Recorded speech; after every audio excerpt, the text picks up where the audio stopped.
Seth Rollins अपने शानदार career की वजह से WWE के सबसे रिस्पेक्टेड और फेमस सितारों में से एक है। जब द शील्ड पहली बार अलग हुई तो WWE ने रॉलिंस पर भरोसा जताया और रॉलिंस एक सक्सेसफुल सिंगल स्टार बना। 2012 से 2014 तक द आर्किटेक्ट सेथ रॉलिंस ने शील्ड के साथ हर बड़े रेसलर का सामना किया। शील्ड से अलग होने के बाद सेथ ने अपने आप को वर्सेटाइल एंटरटेनर भी साबित किया। 2015 में अथॉरिटी का गोल्डन बॉय, 2019 में बीस्ट स्लेयर, 2020 में मेसिया, 2021 में विजनरी और इस वक्त 2022 में सेथ फ्रीकिन रॉलिंस। रॉलिंस के कैरेक्टर वर्क के साथ साथ उसकी रिंग में परफॉर्मेंसेस लाजवाब रही है, जिसकी वजह से रॉलिंस WWE में ग्रैंड स्लैम चैंपियन बन चुका है। रॉलिंस ने 2012 से 2022 तक WWE के लिए शानदार मैचेस लड़े और बहुत चैंपियनशिप्स को अपने नाम किया, जिसमें 2 WWE championships, 2 universal championships, 2 intercontinental championships और एक यूनाइटेड स्टेट्स चैंपियनशिप भी है। रॉलिंस ने टैग टीम टाइटल्स 6 बार जीती, जिसमें रॉलिंस का पार्टनर तकरीबन हर बार अलग था। मेन रोस्टर में 2012 से 2020 तक रॉलिंस ने तकरीबन हर साल एक WWE टाइटल को अपने नाम किया, पर 2021 वो पहला साल था जिसमें रॉलिंस एक भी टाइटल नहीं जीत पाया और 2022 भी रॉलिंस के 2021 की तरह ही है। पर सेथ रॉलिंस जैसे सितारे को चमकने के लिए किसी टाइटल बेल्ट की जरूरत नहीं।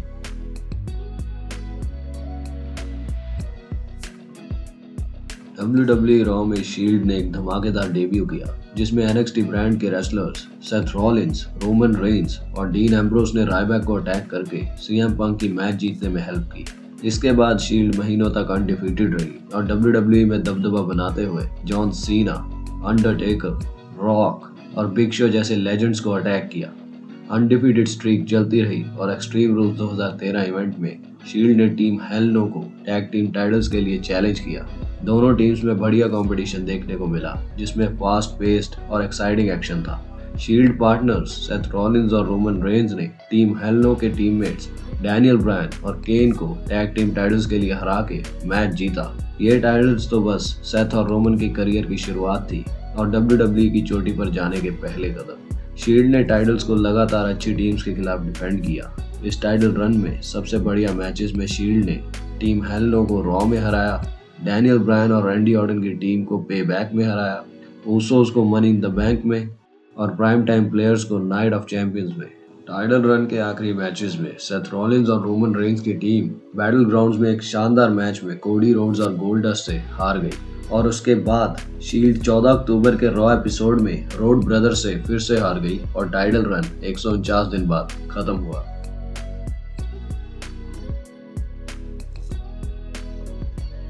जून 2 रॉ में सेथ रॉलिंस ने अपने शील्ड पार्टनर्स रोमन और डीन को अटैक किया, जिसके बाद रॉलिंस अथॉरिटी का गोल्डन बॉय बन गया और इसके बाद बहुत ही जल्दी money in the bank event में रॉलिंस ने केन और अथॉरिटी की मदद से money in the bank briefcase भी जीत लिया। ब्रीफकेस रॉलिंस के पास था और टाइटल मैचेस में चांसेस भी रॉलिंस को मिलते रहे, जिसका कारण उसका इन रिंग टैलेंट भी था। सेथ रॉलिंस ने मैचेस में कमाल की परफॉर्मेंसेस दी और अपना नाम WWE के सबसे बेहतरीन सुपरस्टार्स में जोड़ा। सेथ रॉलिंस के पास ब्रीफकेस बहुत महीनों के लिए रहा, पर सेथ ने ब्रीफकेस को ऐसे वक्त और ऐसी जगह कैश इन किया जो उस समय तक कोई नहीं सोच पाया। WrestleMania 31 Brock Lesnar versus Roman Reigns, एक हार्ड हिटिंग मैच जिसमें दोनों रेसलर एक दूसरे से लड़कर गिरे हुए थे और तभी सेथ रॉलिंस ने भागते हुए एंट्री ली, ब्रॉक लेसनर को कर्ब स्टॉर्म भी दिया और अंत में अपने पुराने पार्टनर जिसके साथ उसने पहली टाइटल जीती थी उसी को पिन करके WWE चैंपियनशिप WWE के सबसे बड़े स्टेज पे जीती। रैंडी ऑर्टन ने सेथ रॉलिंस को WWE चैंपियनशिप के लिए चैलेंज किया और इस मैच के साथ सेथ रॉलिंस का टाइटल के साथ धमाकेदार मैचेस का सिलसिला शुरू हो गया। इस मैच में गेटकीपर केन को रखा गया और J&J सिक्योरिटी ने भी इंटरफेयर किया। मैच में बहुत सारे एक्साइटिंग स्पॉट्स थे। रैंडी ने मैच में सेथ को पेडिग्री भी मारी, पर केन के रैंडी ऑर्टन को दिए चॉक स्लैम के बाद रॉलिंस ने बेल्ट को पहली बार डिफेंड कर लिया। इसके बाद सेथ का डीन एम्ब्रोस के साथ money in the bank event में लैडर मैच हुआ। दोनों पुराने टीममेट्स ने मैच में कमाल का समा बांध दिया और रॉलिंस टफ कॉन्टेस्ट के बाद मैच जीत गया। इसके बाद बैटल ग्राउंड्स इवेंट में सेथ का मुकाबला बीस्ट ब्रॉक लेसनर से हुआ। रॉलिंस ने अपनी फास्ट पेस और हाई फ्लाइंग मूव्स के साथ ब्रॉक लेसनर का सामना किया, पर ब्रॉक ने मैच में कंट्रोल बनाकर सेथ रॉलिंस को सुप्लेक्स सिटी के दर्शन करवा दिए। सेथ रॉलिंस अंत में लकी रहा कि अंडरटेकर ने WWE में कमबैक करके ब्रॉक लेसनर को अटैक कर दिया और सेथ बेल्ट को बचाने में सफल रहा। इसके बाद सेथ रॉलिंस के 2 धमाकेदार मैचेस जॉन सीना के खिलाफ समर स्लैम और नाइट ऑफ चैंपियंस इवेंट में हुए। नाइट ऑफ चैंपियंस इवेंट में सेथ रॉलिंस के 2 मैचेस थे और दूसरा मैच सेथ का स्टिंग के खिलाफ हुआ, जिसमें सेथ ने स्टिंग को इंजर्ड करने के बाद हरा दिया। मैच के बाद शेमस ने money in the bank cash in करने की कोशिश की, पर केन ने शेमस का प्लान सफल नहीं होने दिया और जाते जाते सेथ रॉलिंस को भी अटैक किया। इसके बाद सेथ रॉलिंस का केन के खिलाफ हेल इन अ सेल इवेंट में एक बढ़िया मैच हुआ। मैच में सेथ ने केन को अनाउंसर टेबल पे पावर बॉम्ब भी मारा। केन ने सेथ को चोक स्लैम किया, पर फिर भी सेथ रॉलिंस मैच जीतने में सफल रहा। इस मैच के हफ्ते बाद एक लाइव इवेंट में सेथ इंजर्ड हो गया और उसको सीरियस इंजरी हुई, जिसकी वजह से उसको टाइटल छोड़नी पड़ी और ये शानदार टाइटल रन 220 दिन बाद खत्म हुआ। सेथ को इस टाइटल रन और उसके बेहतरीन 2015 साल के लिए superstar of the year Slammy award भी मिला और सेथ ने अपना नाम WWE के टॉप सुपरस्टार्स में शामिल कर लिया। वीडियो अच्छी लग रही हो तो दोस्तों एंड तक देखो, सपोर्ट करो, वीडियो को लाइक करो और कमेंट्स में अपने कीमती व्यूज भी दो। जाते जाते चैनल को सब्सक्राइब भी करो।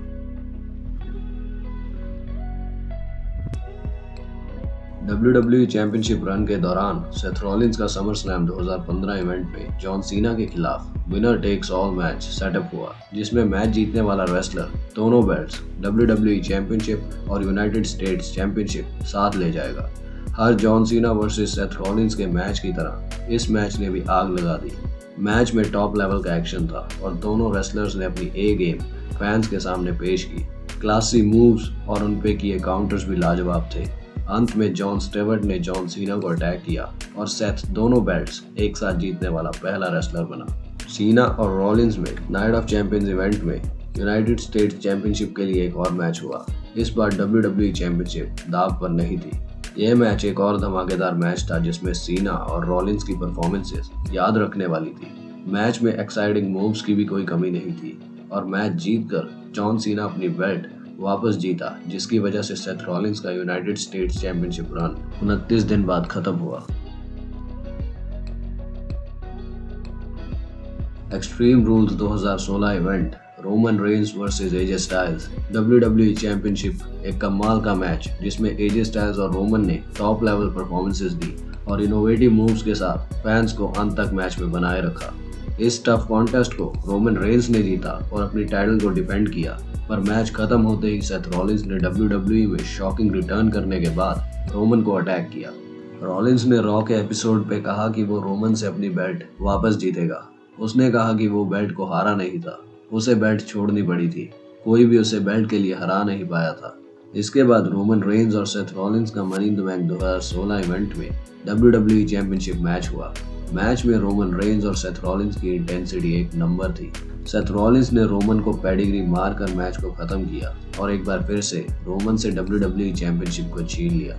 मैच खत्म होते ही शील्ड के तीसरे ब्रदर डीन एम्ब्रोस ने सेथ रॉलिंस को चौंकाते हुए money in the bank cash in किया और सेथ रॉलिंस की दूसरी WWE टाइटल रेन मिनटों में खत्म हो गई। रॉ के जुलाई 10, 2017 के एपिसोड में मिज, बोर्डेलस और कर्टिस एक्सल डीन एम्ब्रोस को अटैक करते हैं, जिसके बाद सेथ रॉलिंस एम्ब्रोस को अटैक से बचाता है, पर एम्ब्रोस रॉलिंस पर विश्वास नहीं करता और हफ्तों एक दूसरे के साथ झगड़ने के बाद पुराने shield teammates summer slam 2017 event में सेजारो और शेमस की टीम को हराकर टैग टीम टाइटल्स को अपने नाम कर लेते हैं। इस टाइटल रन का मेन अट्रैक्शन था मिनी शील्ड रियूनियन, जिसमें बाद में रोमन रेंस ने भी सेथ रॉलिंस और डीन एम्ब्रोस की टीम का मिज टूराज और द बार के खिलाफ साथ दिया। नवंबर 6 के रॉ एपिसोड में सेथ और डीन अपनी टाइटल्स हार गए और ये टाइटल रेन 78 दिन बाद खत्म हुई। दिसंबर 2017 में डीन एम्ब्रोस के इंजर्ड होने के बाद सेथ और डीन की टीम टूट गई और सेथ ने नया टीममेट ढूंढने में ज्यादा समय बर्बाद नहीं किया। सेथ रॉलिंस और जेसन जॉर्डन की टीम ने सेजारो और शेमस की टीम को हराकर रॉ टैग टीम टाइटल्स जीती। रॉयल रंबल इवेंट में सेथ रॉलिंस और जेसन जॉर्डन की टीम टाइटल्स हार गई और टाइटल रन 34 दिन बाद खत्म हुआ।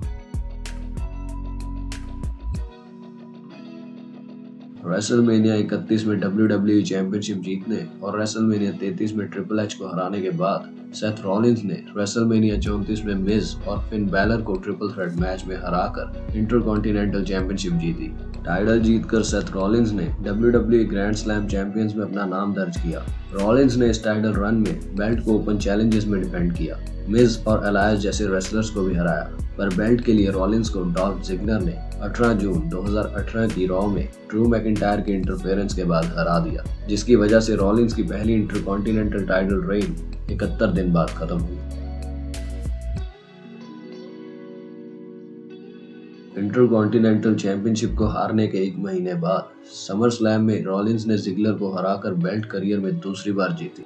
मैच में मैकिंटायर इंटरफेयर ना कर सके, इसलिए डीन एम्ब्रोस सेथ रॉलिंस का साथ देने के लिए रिंग साइड में था। मैच के अगले दिन हुई रॉ में सेथ और डीन ने रोमन का साथ दिया और ब्रॉन स्ट्रोमन को उसका money in the bank contract cash in नहीं करने दिया। करियर में एक बार फिर से शील्ड के तीनों मेंबर्स साथ थे। सुपर शोडाउन में शील्ड ने मैकिंटायर, जिगलर और स्ट्रोमन की टीम को भी हराया, पर उससे 2 दिन बाद हुई रॉ में शील्ड मैकिंटायर, जिगलर और स्ट्रोमन की टीम से मैच हार गई और डीन एम्ब्रोस ने मैच के बाद नाराजगी भी जताई। इस मैच के 2 हफ्ते बाद हुई रॉ में रोमन रेंस ने अनाउंस किया कि उसे ल्यूकीमिया है और उसे रेसलिंग कुछ देर के लिए छोड़नी होगी। रोमन ने कहा कि कितने समय के लिए वो बाहर रहेगा ये वो खुद भी नहीं जानता। सेम रॉ में सेथ रॉलिंस और डीन एम्ब्रोस को raw tag team title match मिला और सेथ रॉलिंस, डीन एम्ब्रोस ने मैकिंटायर और जिगलर को हराकर बेल्ट्स जीत ली, पर मैच खत्म होते ही डीन ने सेथ को अटैक किया और शील्ड पूरी तरह टूट गई। 2 हफ्ते बाद हुई रॉ में सेथ रॉलिंस को अकेले ही हैंडीकैप मैच में बेल्ट डिफेंड करनी पड़ी और वो बेल्ट्स AOP से हार गया। Rollins raw tag team championship तो हार गया, पर इंटरकॉन्टिनेंटल चैंपियनशिप उसके पास थी और सर्वाइवर सीरीज 2018 इवेंट में सेथ ने चैंपियन वर्सेस चैंपियन मैच में United states champion Shinsuke Nakamura को हराया। इसके बाद रॉलिंस की लड़ाई डीन एम्ब्रोस के साथ जारी रही। TLC 2018 इवेंट में दोनों के बीच इंटरकॉन्टिनेंटल बेल्ट के लिए मैच हुआ।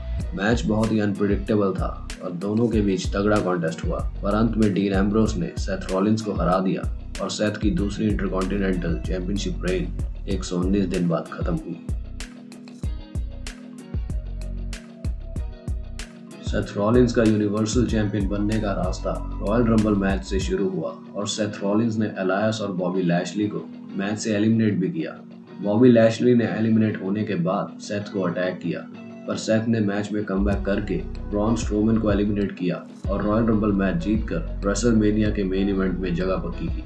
इसके बाद रॉ में सेथ रॉलिंस ने यूनिवर्सल चैंपियन ब्रॉक लेसनर को चुना और उसके बाद ब्रॉक लेसनर ने सेथ रॉलिंस को अटैक कर दिया। रेसलमेनिया 35 के मेन इवेंट में ब्रॉक और रॉलिंस एक दूसरे के सामने आए और मैच शुरू होने से पहले ही ब्रॉक ने रॉलिंस को अटैक कर दिया।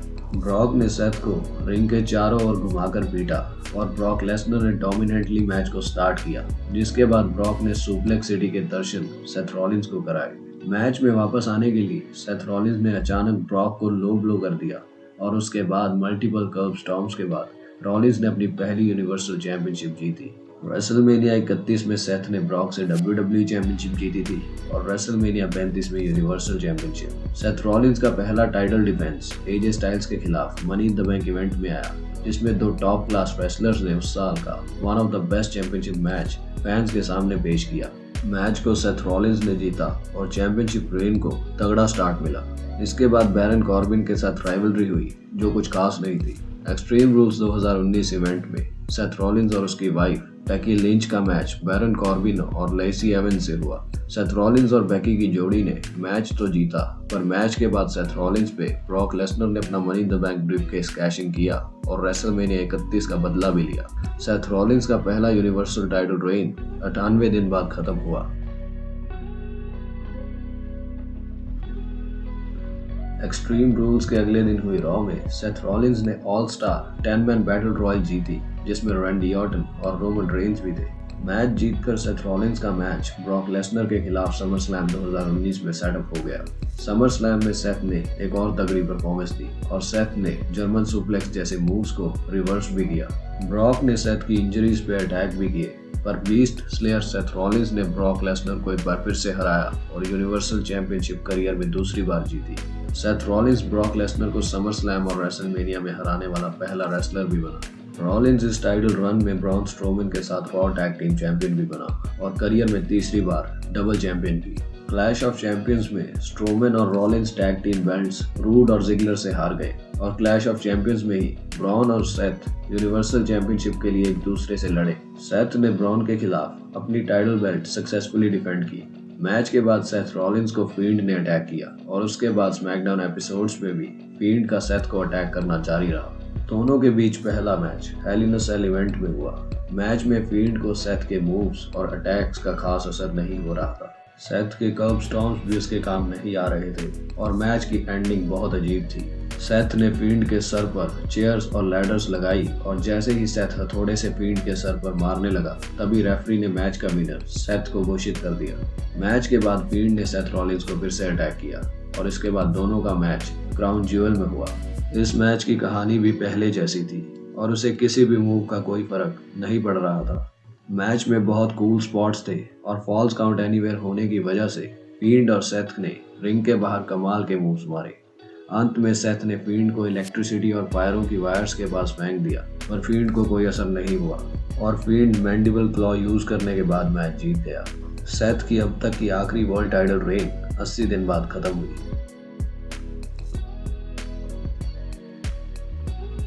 फील्ड से बेल्ट हारने के कुछ हफ्तों बाद सेथ ने अपने आप को मंडे नाइट मैसिया बताया और सेथ ने मर्फी को गाइड करना शुरू कर दिया। हफ्तों केविन ओवेंस, रे मिस्टीरियो और समोआ जो को अटैक करने के बाद सेथ रॉलिंस और मर्फी ने जनवरी 20, 2020 के रॉ एपिसोड में वाइकिंग रेडर्स को हराया और करियर में 6वीं बार सेथ ने टैग टीम टाइटल्स जीती। रॉलिंस और मर्फी ने सुपर शोडाउन में स्ट्रीट प्रॉफिट्स के खिलाफ टाइटल्स कामयाबी से डिफेंड की पर मार्च 2 के रॉ एपिसोड पे सेथ और मर्फी अपनी टाइटल्स स्ट्रीट प्रॉफिट से हार गए और इस चैंपियनशिप को हारने के बाद सेथ रॉलिंस की सारी टाइटल रेंज खत्म हो गई। आखिर में कहना चाहूंगा कि the architect, the beast slayer, the Moesia, the visionary एक ऑलराउंड टॉप लेवल परफॉर्मर है जिसकी रिंग परफॉर्मेंसेस और माइक वर्क दोनों शानदार है और मैं श्योर हूँ कि आने वाले समय में सेथ रॉलिंस और WWE वर्ल्ड टाइटल्स जीतेगा। वीडियो में कुछ भी अच्छा लगा तो लाइक कमेंट ज़रूर करो क्योंकि मैं कमेंट्स के रिप्लाई भी करता हूँ। सेथ रॉलिंस की बेस्ट टाइटल रेंज के बारे में कमेंट करो, वीडियोस के आइडियाज़ दो क्योंकि आपका सपोर्ट बहुत ज़रूरी है। इसलिए like comment share and subscribe because मैं लेके आता रहूँगा और रेसलिंग कंटेंट। मिलते हैं नेक्स्ट वीडियो में।